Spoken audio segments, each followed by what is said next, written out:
If you were offered a chance to live many times longer than the average human, how many of you would jump on that opportunity? How many of you would hesitate thinking, what's it going to cost me? Now, that's a great question because, as we all know, there are often negative consequences for screwing around with nature. Anyway, how could anyone defeat death? Well, some say it's just a matter of technology. You know that right now, there is technology that gives us the ability to record and upload memories? Yes, scientists have been able to transfer memories from one animal to another. They can implant memories of something that has never been experienced. Now, there are those who believe that something like transhumanism is about the evolution of mankind, where man and machine and maybe even animals unite, giving birth to a new race, a post-human. Many are against this ideology, and to many of them, it is about ascension. But what is this really all about? Oh, it's about more than just playing God. It's about immortality.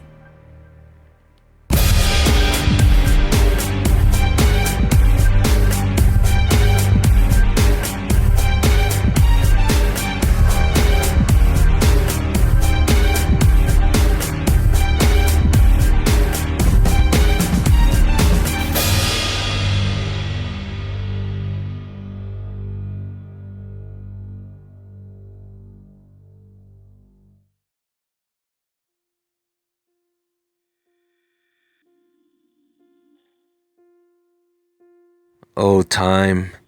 If there was only enough time. The things one could achieve. You know, I hear people say all the time, who wants to live forever? I do. I have no problem at all living forever.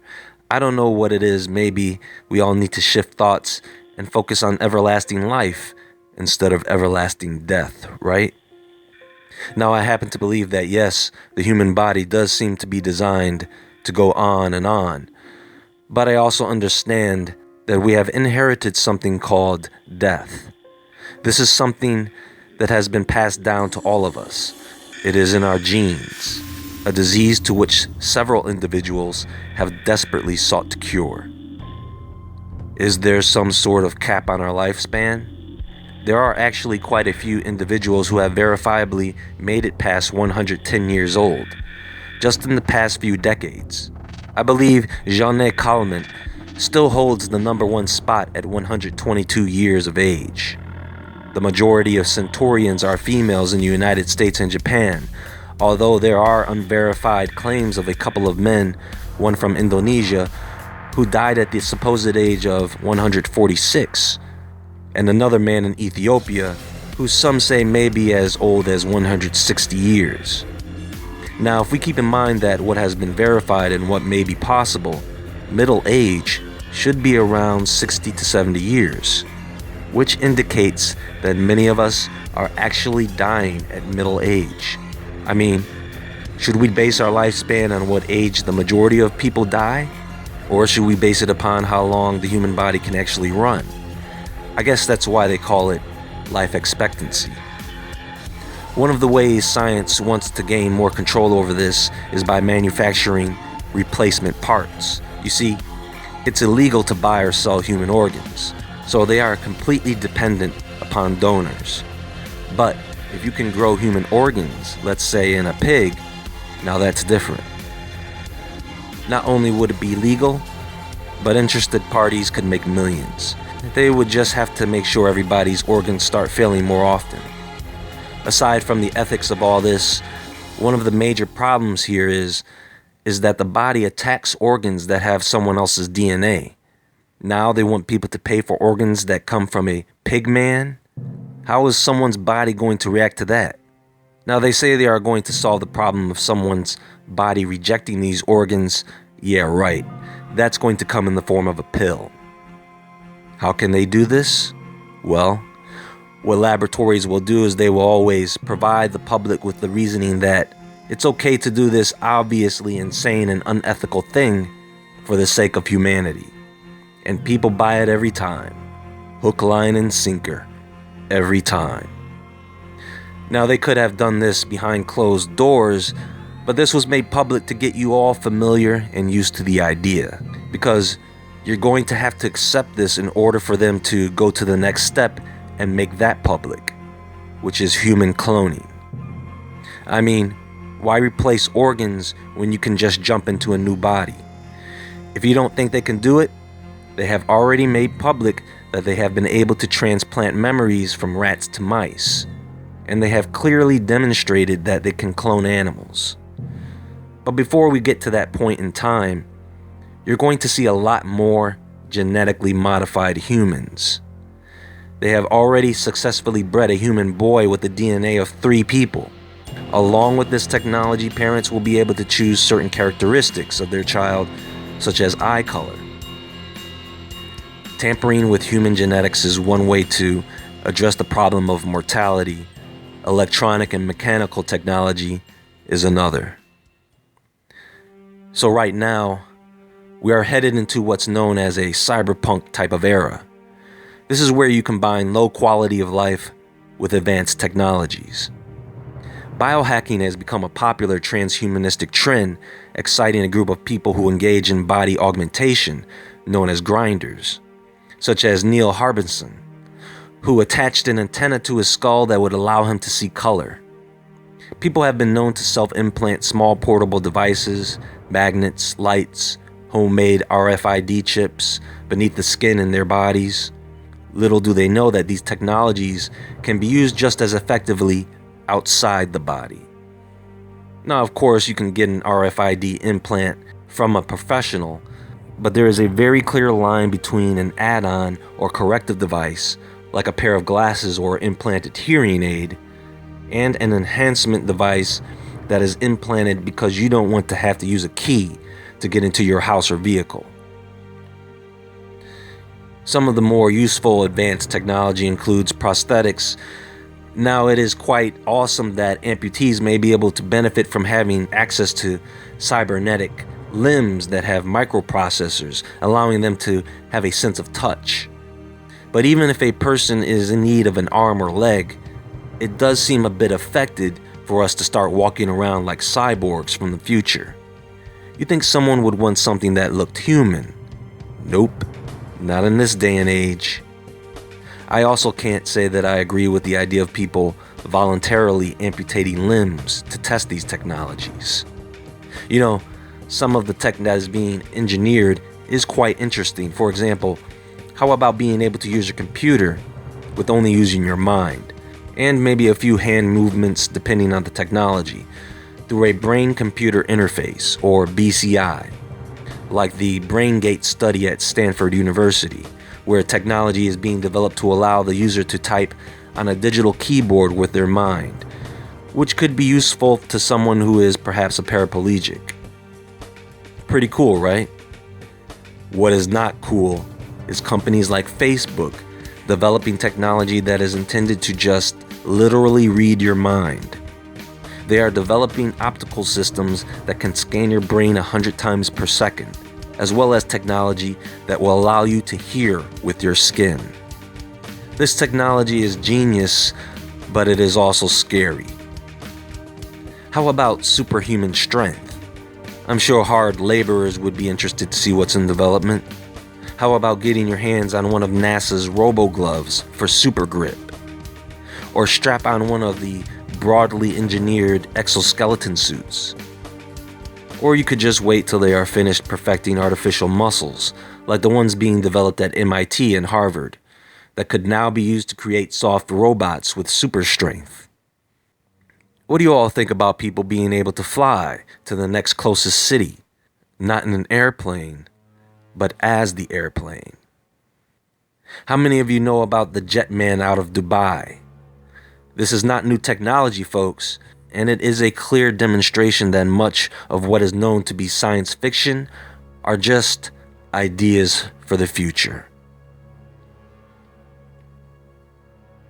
If you noticed, one of the most repeated words in this whole presentation is the word technology.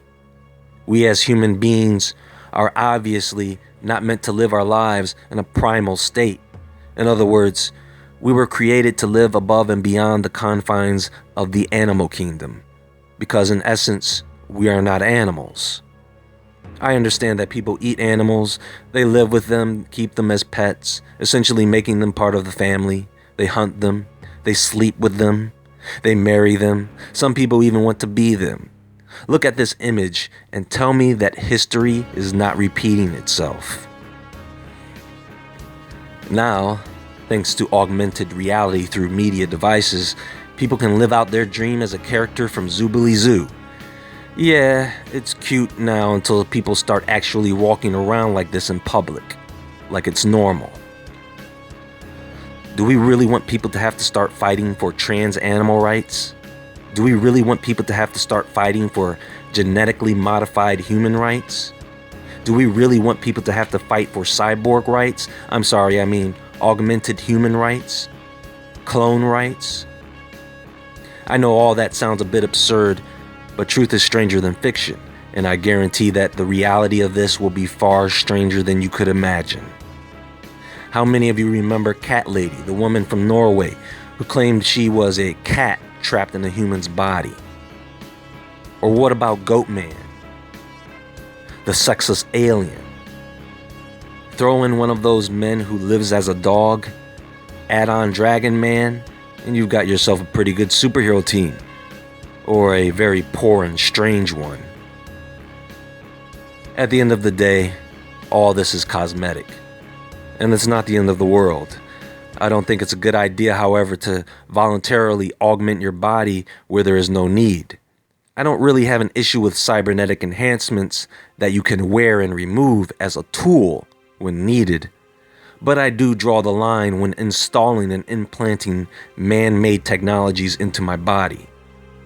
In all, I think the real problem with transhumanism comes in when we try to monkey around with our genetics.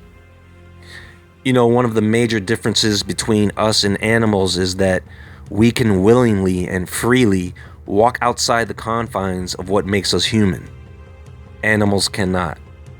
They are subject to their environment and man. That's why humans have to live with morals, where animals who live within the confines of God, nature, and humans do not have to live with morals. So what's the end goal here? Well, for a few elites, they want immortality. Now, they do know and understand that they cannot do this realistically, but they will die trying.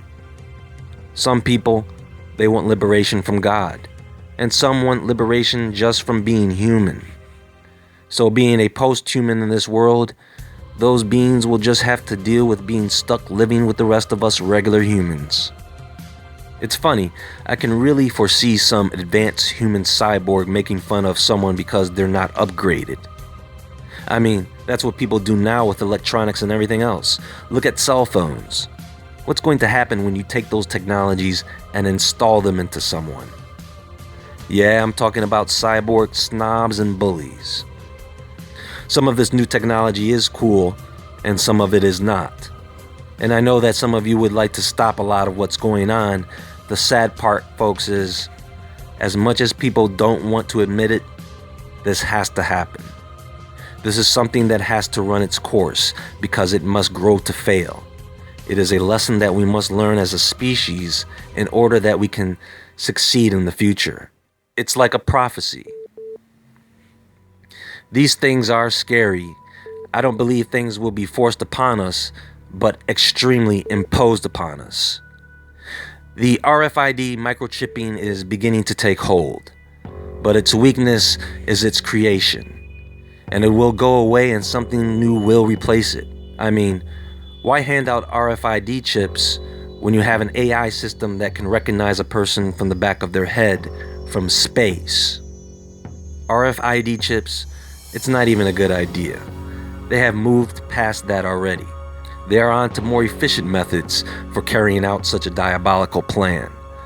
But they have no problem letting you believe it's going to go down in the form of these chips.